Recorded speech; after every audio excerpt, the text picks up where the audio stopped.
The smoke rises in columns so thick they blot out the sun. Across the horizon, flames consume what was once the jewel of Roman Britannia, city of marble temples, paved streets, and citizens who believed themselves untouchable under the protection of the world's greatest empire. The screams have mostly stopped now. What remains is the crackle of burning timber, the collapse of stone, and the steady rhythm of thousands of feet marching away from the ruins. At the head of this army rides a woman. Her hair, red as the flames behind her, flows past her waist. She wears a golden torque around her neck, the mark of Celtic royalty. In her hand, she carries a spear, still wet with Roman blood. Behind her, stretching back for miles, an army of over 100,000 warriors follows. Britons who have abandoned their farms, their families, their entire way of life for one singular purpose: to drive Rome from their island forever. This is the year 60 CE, and this woman, Boudicca, queen of the Iceni, has just accomplished something that should have been impossible. She has destroyed a Roman legion, one of the most feared military units in human history. She has burned 3 of Rome's most important cities to the ground. She has killed an estimated 80,000 Roman citizens and their allies in a campaign of vengeance so brutal that Roman historians would struggle to find words adequate to describe it. But here's what they do want you to know. This was just a barbarian uprising. This was a calculated military campaign led by a woman who understood Roman tactics, exploited their weaknesses, and came within a hair's breadth of driving the greatest empire the world had ever seen completely out of Britain. And when Rome finally defeated her, they didn't just kill her, they erased her. They buried her story so thoroughly that for over 1,000 years, most of the world forgot she had ever existed. Her burial site was never recorded. Her name was barely mentioned in official histories. The woman who nearly destroyed Roman Britain became a footnote, a cautionary tale about savage barbarians who dared to challenge civilization itself. But the truth, as we're about to discover, is far more extraordinary than any Roman propaganda. Boudicca wasn't a savage, she was a queen, a military commander, and a leader who understood something that Rome's greatest generals couldn't grasp: that some things are worth more than survival, that dignity, justice, and freedom are worth fighting for, even when victory seems impossible. This is the story of how one woman brought the Roman Empire to its knees, how she led the bloodiest revolt in British history, and how, even in defeat, she created a legacy that would outlive the empire that tried to erase her. To understand Boudicca, you first need to understand the world she was born into, a world that was about to be shattered by the arrival of an empire that believed it had a divine right to rule the entire known world. Britain in the 1st century CE was not the primitive backwater that Roman historians liked to portray. It was a land of sophisticated tribal kingdoms, each with its own culture, traditions, and political systems that had evolved over thousands of years. The Britons were Celtic people who had spread across much of Europe, from Spain to Turkey, creating a cultural sphere that rivaled anything Rome had achieved. The Iceni tribe, Boudicca's people, controlled a territory in what is now East Anglia, the flat, fertile lands of eastern England. They were wealthy by any standard. Their territory contained rich agricultural lands, access to the sea for trade, and most importantly, they controlled deposits of precious metals that made them valuable trading partners with the Roman world even before the conquest. But the Iceni were more than just wealthy. They were proud. Their culture valued personal honor, martial skill, and a form of rough equality that would have shocked Roman sensibilities. In Celtic Britain, women could own property, lead armies, and rule kingdoms. They could divorce their husbands, inherit wealth, and participate in political decisions. This wasn't some progressive social experiment. Into this world, Boudicca was born sometime around 25 CE. We don't know the exact date. We don't know who her parents were. Roman historians, who are our only written sources for her life, didn't care about such details. To them, she was just another barbarian, barely worth mentioning, except as an example of what happens when Rome's civilizing influence is rejected. But here's what we can piece together from archaeology, Celtic traditions, and the few details that Roman historians let slip. Boudicca was born into the Iceni royal family. Her name, which means victory or victorious in the Celtic language, suggests she was born into privilege and expectation.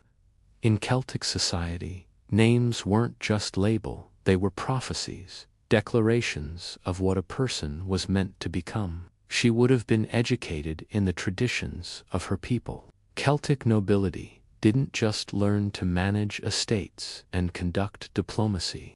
They learned warfare. Both men and women of the ruling class were trained in combat, strategy, and the art of leading warriors into battle.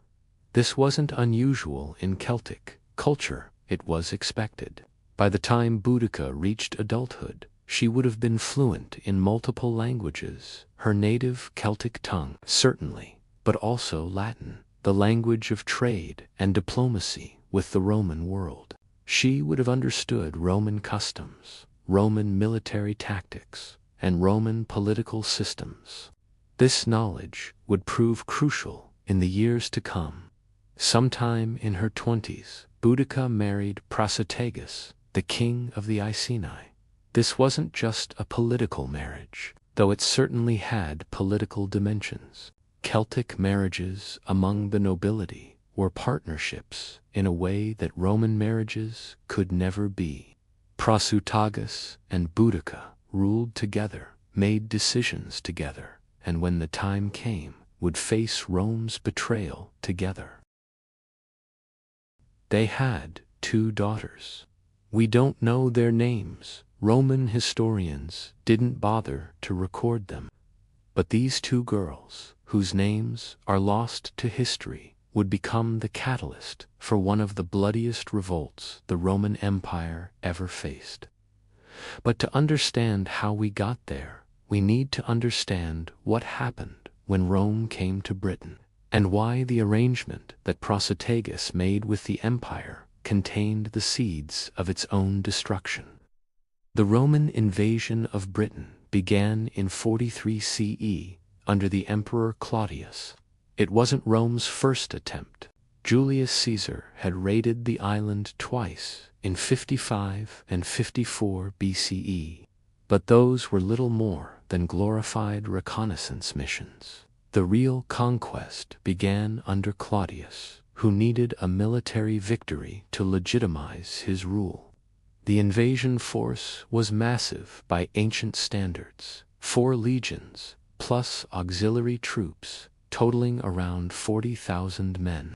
They landed in Kent and began a systematic conquest that would take decades to complete. Some British tribes resisted fiercely. Others, seeing the writing on the wall, chose to negotiate. Prasutagus, king of the Iceni, chose negotiation. But this wasn't surrender.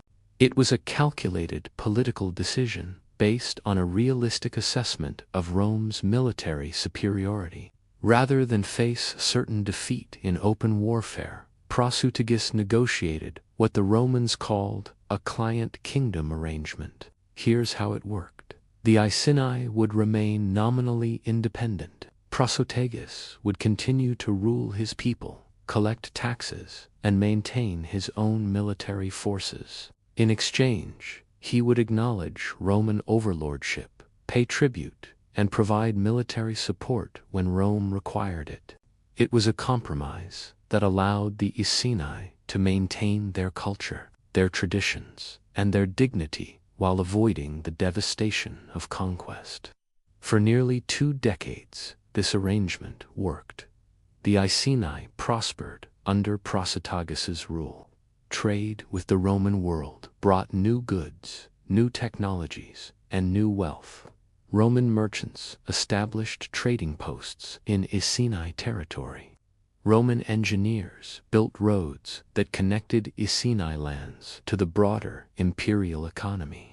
On the surface, it seemed like a success story, proof that Rome's civilizing mission could work without bloodshed. But beneath the surface, tensions were building. Roman officials, particularly the procurators who managed financial affairs in the province, viewed client kingdoms as temporary arrangements. To them, these territories were simply unconquered lands that would eventually be fully absorbed into the empire.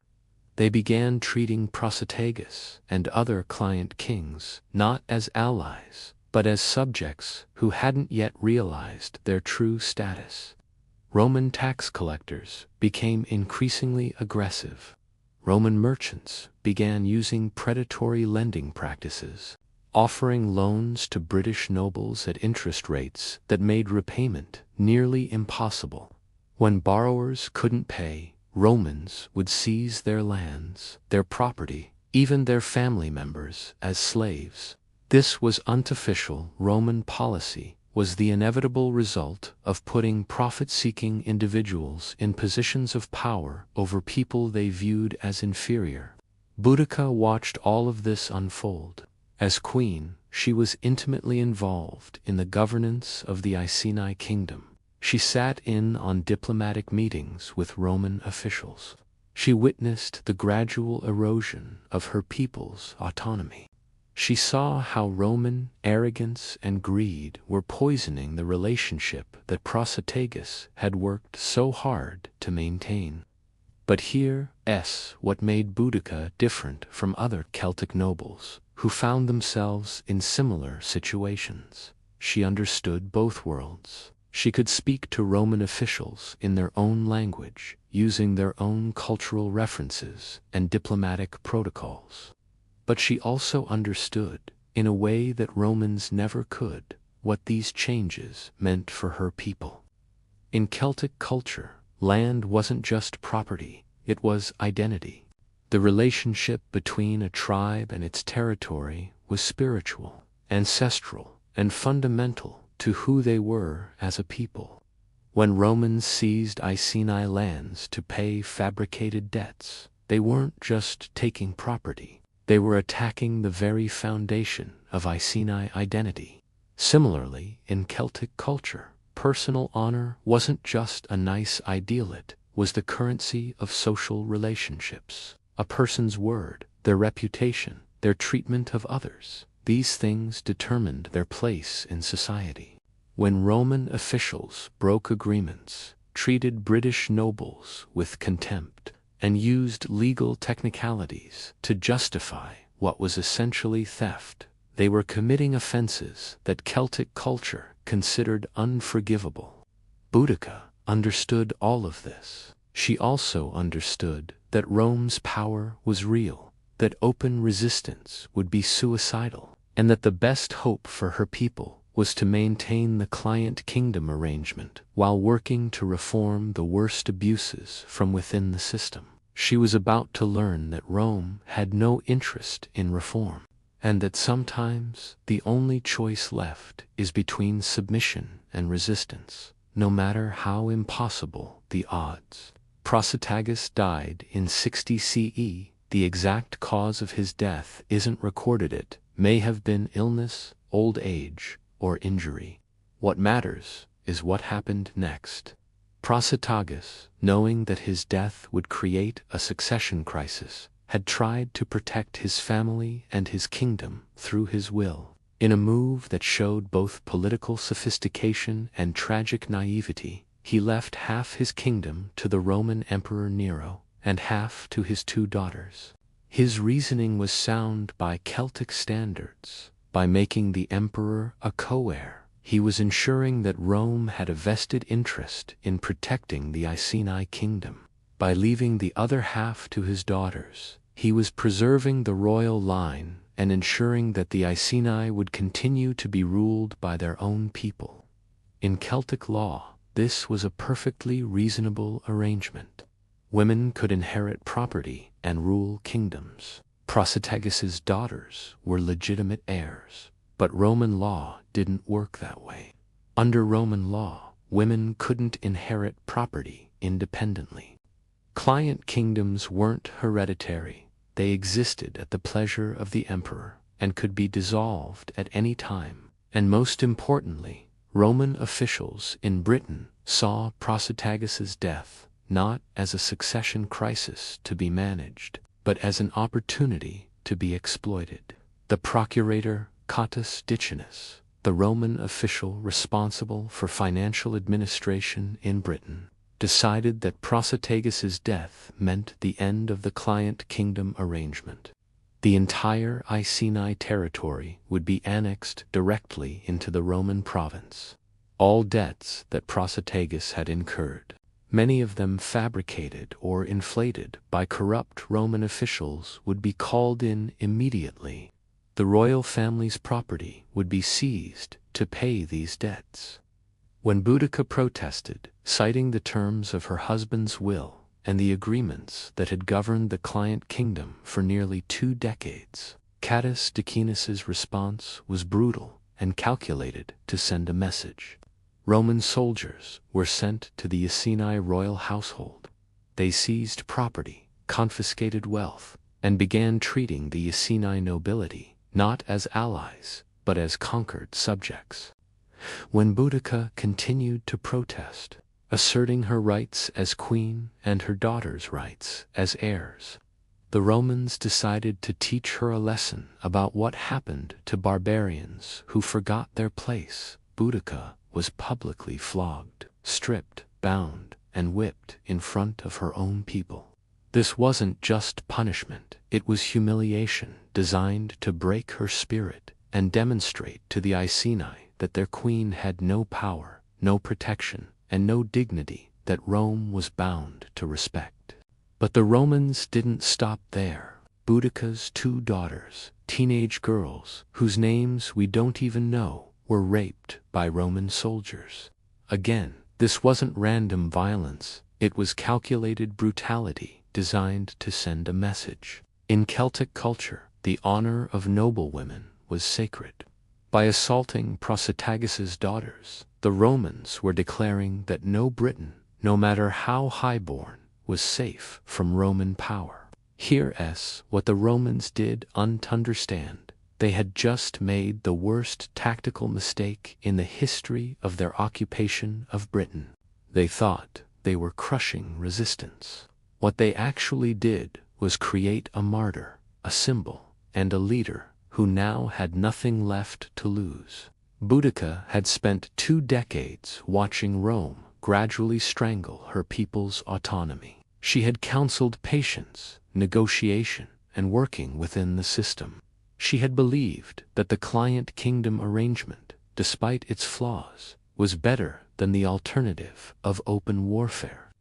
The Romans had just shown her that there was no working within the system, that Rome's promises meant nothing, that no amount of cooperation, no amount of compromise, no amount of trying to meet Rome halfway would ever be enough, that in Rome's eyes, the Britons would always be barbarians, subjects to be exploited and discarded when they were no longer useful.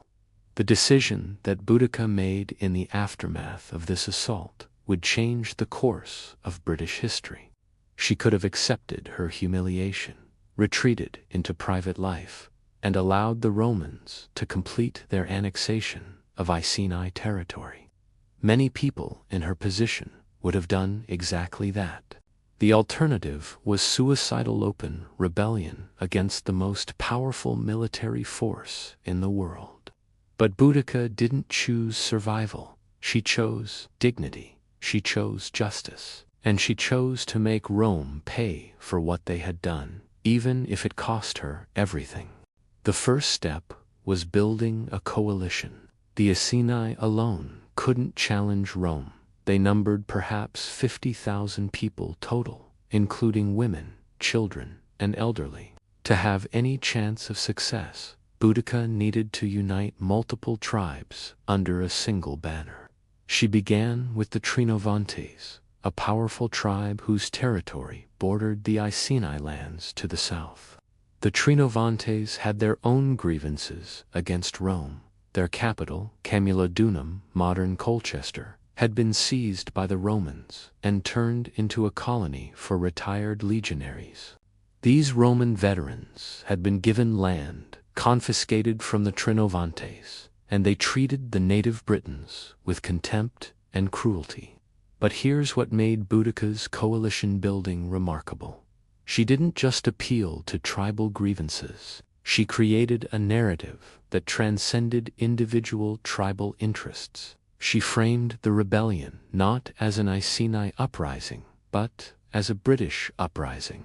Not as a fight over land or taxes, but as a fight for dignity, justice, and the right to live free from Roman oppression.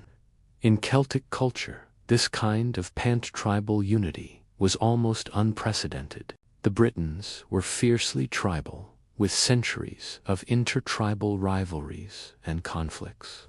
Getting them to cooperate on anything was difficult.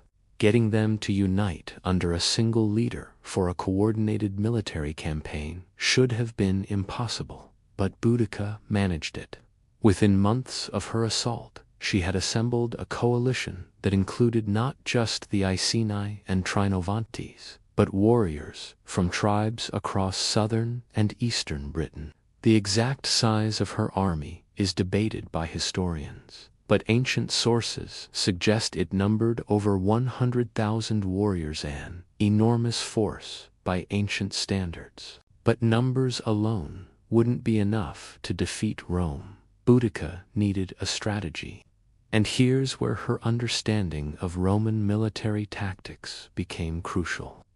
She knew that the Roman governor, Suetonius Paulinus, was campaigning in Anglesey, an island off the northwest coast of Wales, over 200 miles away from Iceni territory. He had taken with him the bulk of Britain's Roman military forces, 2 full legions plus auxiliary troops, perhaps 20,000 men total.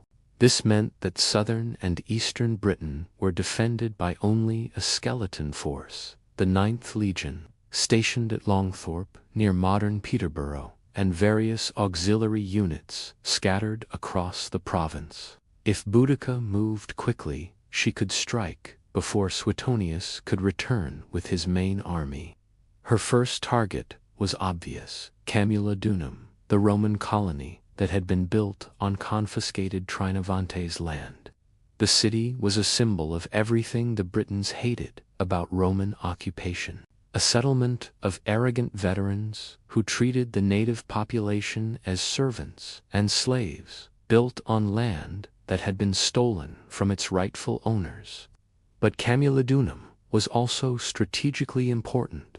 It was the administrative center of Roman Britain, home to the Temple of Claudius, which served as the center of the imperial cult. Destroying Camulodunum wouldn't just be a military victory, it would be a symbolic declaration that Rome's authority in Britain was finished. In the spring of 60 CE, Boudicca's army began its march toward Camulodunum. What happened next would shock the Roman world and prove that even the mightiest empire could be brought to its knees by people it had dismissed as primitive barbarians. The citizens of Camulodunum had no idea what was coming. The city had no walls. Roman colonists had been so confident in their military superiority that they had unbothered with defensive fortifications. The retired legionaries, who made up most of the population, had grown soft from years of easy living off the labor of British subjects. They had weapons, certainly, but they were out of practice, disorganized, and completely unprepared for what was about to hit them. The first warning came from British servants and slaves who fled the city, bringing tales of a massive army approaching from the north. The Roman colonists didn't believe them at first. A British uprising, led by a woman. It was absurd. The Britons had been pacified. They had accepted Roman rule.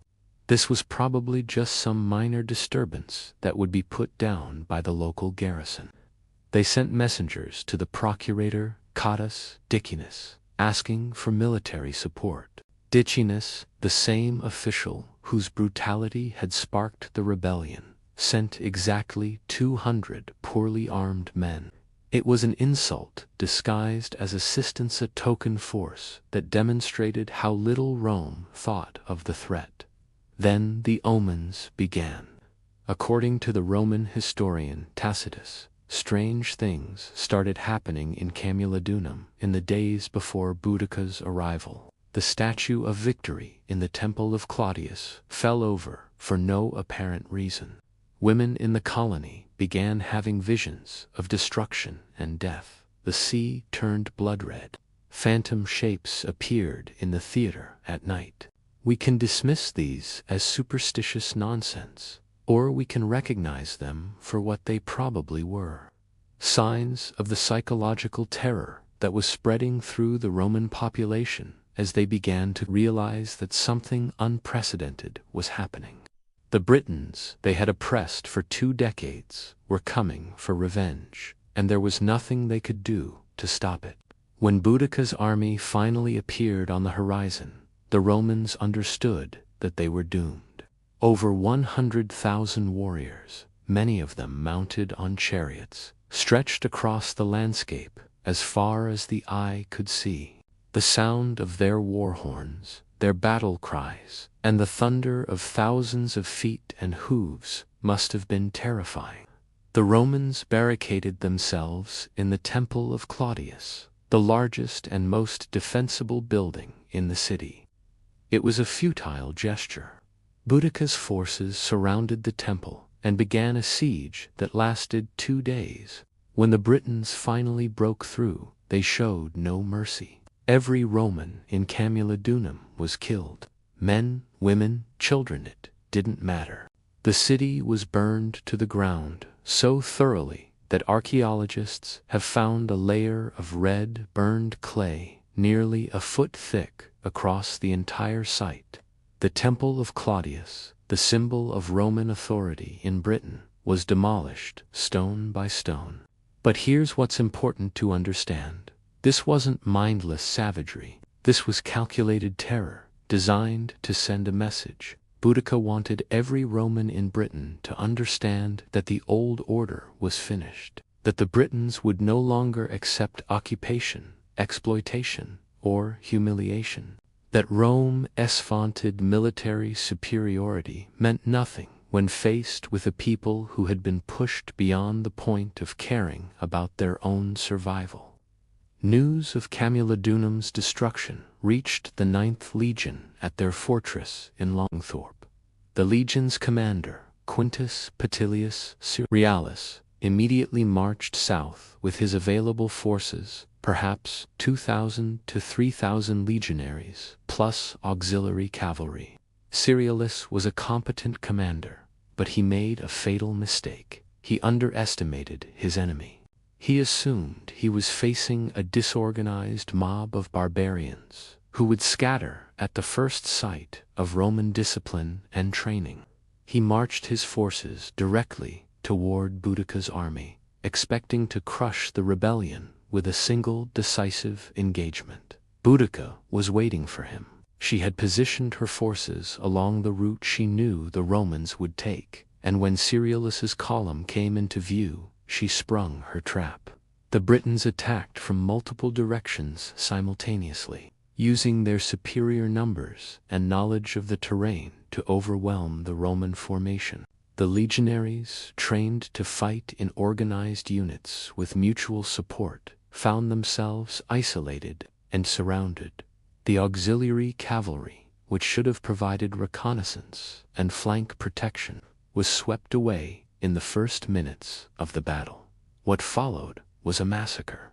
The Ninth Legion, one of Rome's most prestigious military units, was effectively destroyed as a fighting force. Cyrillus himself barely escaped with his life, fleeing back to his fortress with a handful of cavalry. Of the 2,000 to 3,000 men he had led into battle, perhaps a few hundred survived. Let that sink in for a moment. Boudicca had just destroyed a Roman legion. This wasn't supposed to be possible. Roman legions were the most effective military units in the ancient world. They had conquered most of Europe, North Africa, and the Middle East. They were disciplined, well-equipped, and led by professional officers who had spent their entire careers studying warfare. And a British queen leading an army of barbarians had just annihilated one in a single afternoon. News of the disaster spread across Roman Britain like wildfire. In Londinium, the largest commercial center in the province, panic set in. Londinium wasn't a military fortress or an administrative capital. It was a trading city, full of merchants, craftsmen, and their families. It had no walls, no significant military garrison, and no way to defend itself against an army the size of Boudicca's. Messengers were sent to Governor Suetonius Paulinus in Anglesey, begging him to return with his legions and save the province. But Suetonius was over 200 miles away, and even if he marched immediately, it would take weeks for his forces to reach Londinium. Suetonius made a decision that would haunt him for the rest of his life. He sent orders ahead to evacuate Londinium. Anyone who could travel should flee immediately. The city would be abandoned to Boudicca's forces. Rome would sacrifice Londinium to buy time to organize a proper military response. But here's the thing, not everyone could evacuate. The elderly, the sick, those with young children, people who had invested everything they owned in property and businesses they could unsimply abandon. Thousands of people remained in Londinium when Boudicca's army arrived. What happened next was even more brutal than what had occurred at Camulodunum. The Britons burned Londinium to the ground. Every building was destroyed. Every person who remained in the city was killed. Archaeological excavations have found evidence of the destruction, a layer of burned red clay mixed with melted glass and metal that covers the entire Roman city. In some places, this destruction layer is over a foot thick. But the Britons didn't just kill the Romans quickly. According to Tacitus, they engaged in deliberate torture and mutilation. Roman women were impaled on stakes. Bodies were dismembered and displayed as warnings. The Britons weren't just trying to win a military victory. They were trying to inflict maximum psychological trauma on the Roman population. Why such brutality? Remember what had been done to Boudicca and her daughters. Remember the 2 decades of exploitation, humiliation, and broken promises that had led to this moment. The Britons weren't just fighting a war, they were exacting revenge for every injustice, every insult, every act of Roman arrogance and cruelty. From Londinium, Boudicca's army moved northwest to Verulamium, modern St. Albans, another major Roman settlement. Verulamium was different from Camulodunum and Londinium. It was actually a British city, inhabited primarily by Romanized Britons who had adopted Roman customs and culture. These were Britons who had chosen to collaborate with Rome, who had prospered under Roman rule, who had abandoned their Celtic traditions in favor of Roman civilization. To Boudicca and her followers, these collaborators were traitors who deserved the same fate as the Romans themselves. Verulamium was burned as thoroughly as the previous 2 cities. Its inhabitants were killed without mercy. By the summer of 60 CE, Boudicca had accomplished something that should have been impossible. She had destroyed 3 of the most important cities in Roman Britain. She had killed an estimated 70,000 to 80,000 Romans and Romanized Britons. She had annihilated a Roman legion. She controlled most of southern and eastern Britain. The Roman province of Britannia, which had seemed secure just months earlier, was on the verge of complete collapse. In Rome itself, Emperor Nero was reportedly considering abandoning Britain, entirely withdrawing all Roman forces and writing off the province as a failed experiment. But Suetonius Paulinus, the Roman governor, wasn't ready to give up. He was marching south with 2 full legions, the 14th Gemina and the 20th Valeria Victrix, plus auxiliary troops. His force numbered perhaps 10,000 men, well-trained and well-equipped professional soldiers. Boudicca's army, by contrast, numbered over 100,000 warriors. But here's where numbers become deceiving. The Britons weren't professional soldiers. They were farmers, craftsmen, and herders who had taken up arms. They had courage, they had motivation, and they had momentum. But they didn't have the discipline, training, or equipment of Roman legionaries. The stage was set for a final confrontation that would determine the fate of Roman Britain. And what happened next would prove that sometimes, even when you're winning, even when you have every advantage, a single tactical mistake can turn victory into catastrophic defeat.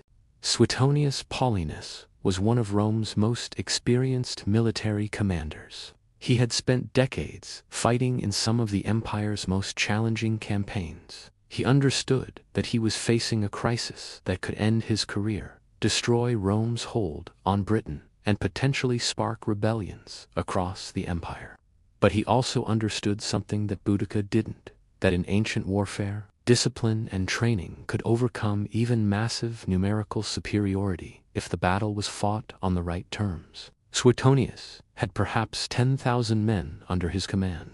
Boudicca had over 100,000 in a fair fight, in open terrain where the Britons could use their numbers to surround and overwhelm the Roman formation. Suetonius would lose. His only chance was to find terrain that would neutralize Boudicca's numerical advantage and allow Roman discipline and training to decide the outcome. He found that terrain somewhere along Watling Street, the Roman road that ran northwest from Londinium toward Wales. The exact location has never been definitively identified. Historians have proposed sites ranging from near modern-day King's Cross in London to locations in the Midlands. But wherever it was, the terrain had specific characteristics that Suetonius needed. The Roman position was at the end of a narrow defile, with forests on both sides and open ground in front. This meant that the Britons couldn't use their superior numbers to flank or surround the Roman formation. They would have to attack head-on, directly into the teeth of Roman defensive tactics. Suetonius positioned his legionaries in the classic Roman defensive formation, multiple lines of heavy infantry, with auxiliary troops on the flanks and cavalry in reserve. The legionaries locked their shields together in the testudo formation, an overlapping shield wall that was nearly impenetrable to ancient weapons. Behind this shield wall, the Romans prepared their javelins. Each legionary carried 2 pila-heavy throwing spears, designed not just to kill, but to disable enemy shields. The pilum had a soft iron shank that would bend on impact, making it impossible to remove quickly and weighing down enemy shields until they became useless. Boudicca's army approached the Roman position with confidence, bordering on arrogance. They had destroyed 3 cities and a Roman legion. They outnumbered the Romans 10-1. Victory seemed inevitable. But Boudicca made a critical tactical error, one that would cost her everything. She allowed her warriors to bring their families to watch the battle. Thousands of wagons carrying women, children, and elderly Britons formed a semicircle behind the British battle line. These civilians had come to witness what they believed would be the final victory over Rome, the moment when the hated invaders would be driven from Britain forever. These wagons would become a death trap. The battle began with the British charge. Over 100,000 warriors, many of them mounted on chariots, surged toward the Roman lines with war cries that must have been deafening. They expected the Romans to break and run, as so many enemies had before them. The Romans didn't move. They stood in perfect formation, shields locked, waiting. When the British warriors came within range, the Romans released their first volley of javelins. Thousands of pila arced through the air and crashed into the British front ranks. Warriors fell by the hundreds. Those who survived found their shields suddenly useless, weighed down by javelins that couldn't be quickly removed. The Britons pressed forward, climbing over their own dead to reach the Roman lines. They crashed into the shield wall with the full force of their charge, and the shield wall held. Here's what the Britons did understand about Roman military tactics. The testudo was just a defensive formation. It was a killing machine. The legionaries in the front rank would stab with their short swords through gaps in the shield wall, targeting legs, groins, and bellies, areas that were difficult to protect. The warriors behind them would push forward, maintaining pressure and preventing the front rank from being pushed back. The Britons, fighting as individuals rather than as a coordinated unit, couldn't break through. They pressed against the Roman formation, but they couldn't penetrate it. And all the while, Roman swords were stabbing, killing warriors by the dozens, then by the hundreds. After the initial British charge had exhausted itself against the Roman shield wall, Suetonius gave the order for a counterattack.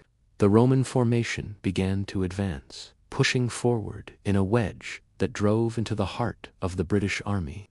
The Britons began to fall back. The retreat was orderly at first, but as more warriors turned to flee, panic spread through the British ranks. Suddenly, over 100,000 people were trying to escape from a battlefield that had only limited exit routes. And then they hit the wagons. The civilians who had come to watch Rome's defeat had positioned their wagons in a semicircle behind the British battle line. Now, as the British army tried to retreat, these wagons blocked their escape. Warriors crashed into the wagon line, creating a massive traffic jam of panicked humanity. The Romans showed no mercy. They advanced into the trapped British army and began a systematic slaughter. Warriors who couldn't escape were cut down where they stood.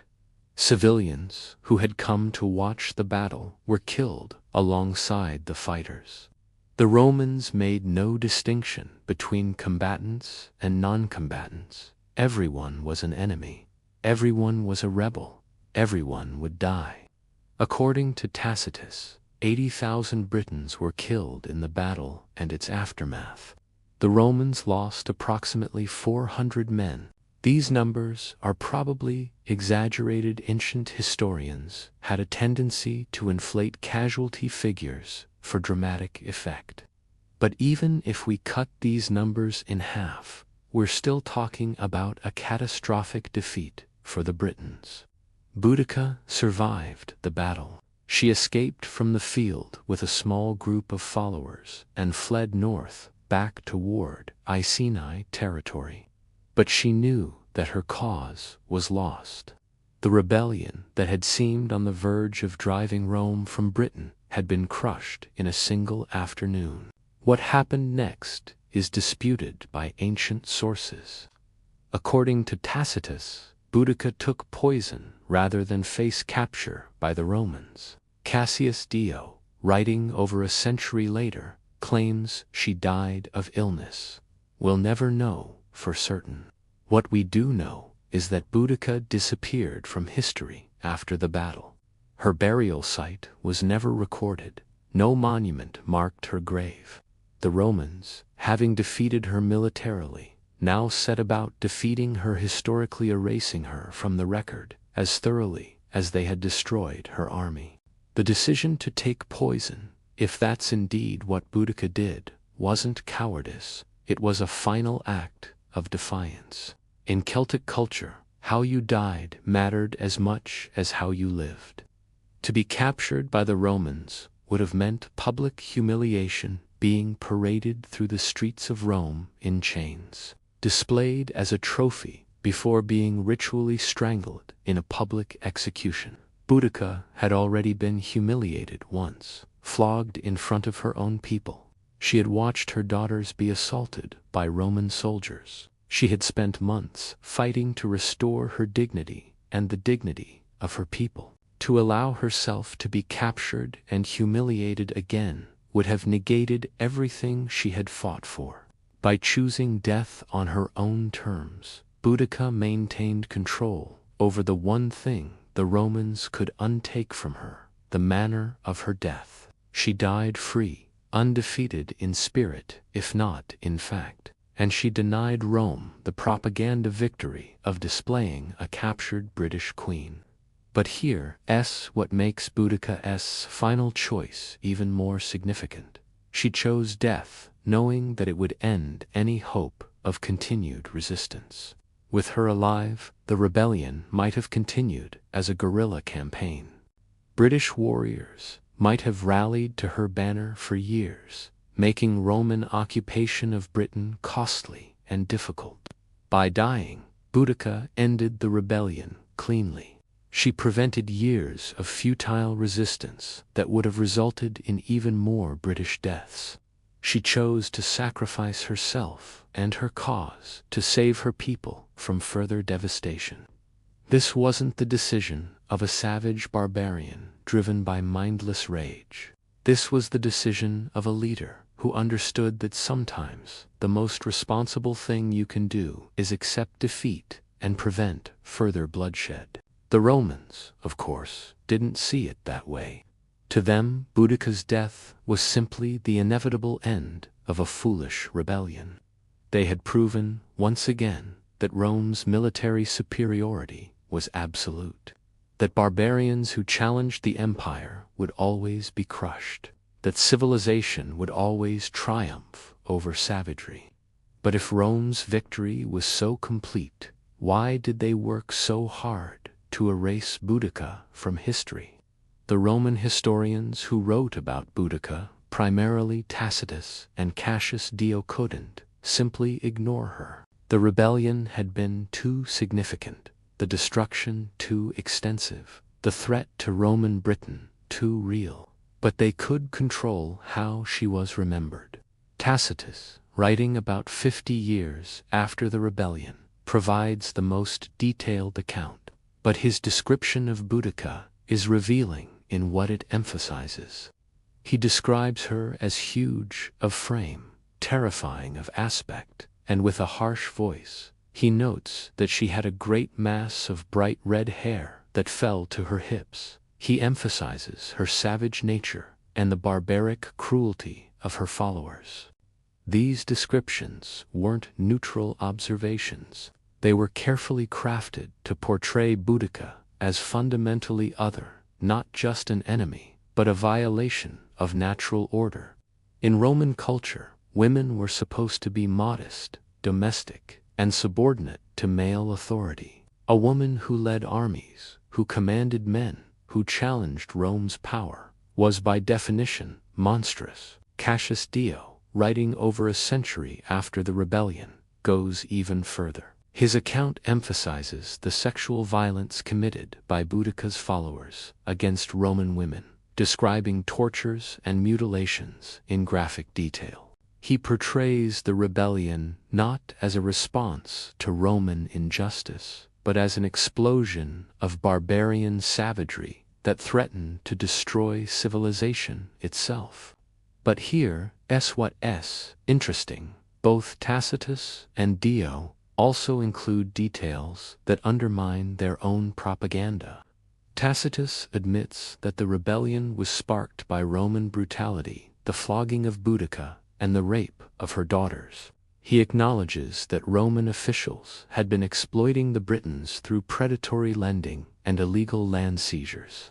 He even includes a speech that he attributes to Boudicca, in which she articulates a sophisticated critique of Roman imperialism. Dio, despite his emphasis on British savagery, also describes Boudicca as intelligent and strategic. He notes that she chose her targets carefully, that she understood Roman military tactics, and that she came close to driving Rome from Britain entirely. These contradictions reveal the challenge that Roman historians faced. They needed to portray Boudicca as a savage barbarian to justify Roman conquest and occupation. But they also needed to explain how this savage had nearly destroyed the Roman province of Britain. If Boudicca was just a mindless barbarian, how had she accomplished so much? The solution was to emphasize her gender by portraying Boudicca as an unnatural woman, huge, harsh-voiced, masculine in her behavior. Roman historians could explain her success while still maintaining that she was fundamentally inferior. She was successful not because she was capable, but because she was a freak of nature, a woman who had abandoned her proper role and become something monstrous. This gendered rewriting of history had lasting consequences. For over 1,000 years, Boudicca was remembered.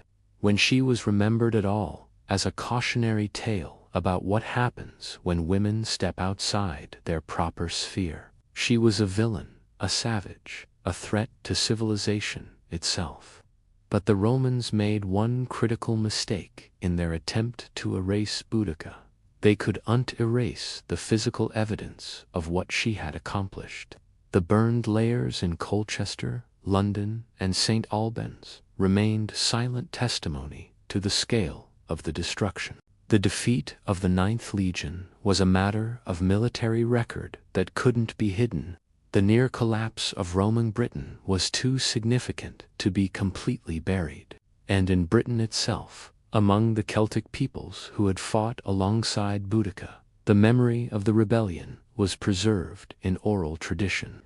The stories were passed down from generation to generation, changing and evolving over the centuries, but maintaining the core truth that a British queen had once led her people in a war against Rome and had come within a hair's breadth of winning.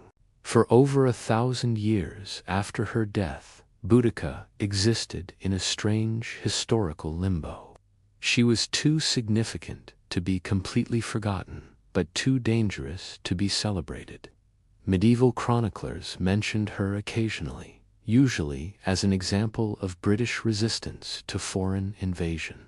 But these mentions were brief, often inaccurate, and always framed within the context of Christian morality tales about the dangers of pride and rebellion. It was until the Renaissance that Boudicca began to be rediscovered as a historical figure worthy of serious attention. Scholars studying ancient texts encountered Tacitus' and Dos accounts and began to piece together the story of the rebellion. But even then, Boudicca remained a controversial figure, mired by some for her courage, condemned by others for her violence.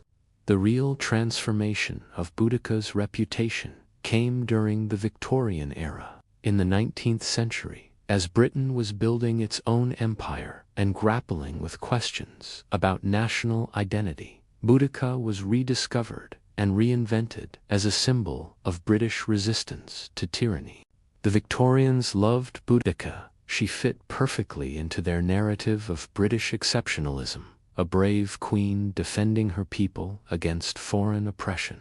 The fact that the foreign oppressors were Romans, and that Victorian Britain saw itself as the heir to Roman civilization, created some awkward contradictions. But the Victorians solved this problem by emphasizing Boudicca's British identity, while downplaying the fact that she was fighting against the very empire that Victorian Britain claimed as its cultural ancestor. In 1902, a massive bronze statue of Boudicca was erected on Westminster Bridge in London, right next to the Houses of Parliament. The statue, created by Thomas Thornycroft, shows Boudicca standing in a chariot with her 2 daughters, one arm raised in defiance, the other holding a spear. It's a powerful image, but it's also a Victorian fantasy that has little to do with historical reality. The Victorian Boudicca was sanitized, Christianized, and made safe for public consumption. She became a symbol of righteous resistance rather than violent rebellion. Her story was rewritten to emphasize her role as a mother defending her children, rather than as a military commander who had ordered the deaths of tens of thousands of people. But here's what's interesting. Even this sanitized version of Boudicca was controversial. Victorian society was deeply uncomfortable with the idea of a woman in a position of military and political power. The statue on Westminster Bridge was criticized by some as promoting dangerous ideas about women's roles in society. In the 20th century, Boudicca's story continued to evolve. She became a symbol for various political movements, feminists who saw her as an early example of female leadership, nationalists who saw her as a symbol of resistance to foreign occupation, and anti-imperialists who saw her rebellion as a justified response to colonial exploitation. Modern historians have worked to strip away the layers of myth and propaganda to understand the real Boudicca. Archaeological excavations have confirmed the scale of the destruction she caused. The burned layers in Colchester, London, and St. Albans are real, physical evidence of the rebellion. Analysis of ancient texts has revealed the political and economic factors that sparked the uprising.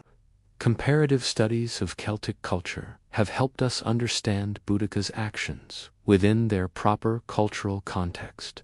What emerges from this modern scholarship is a more complex and more human figure than either the Roman monster or the Victorian heroine.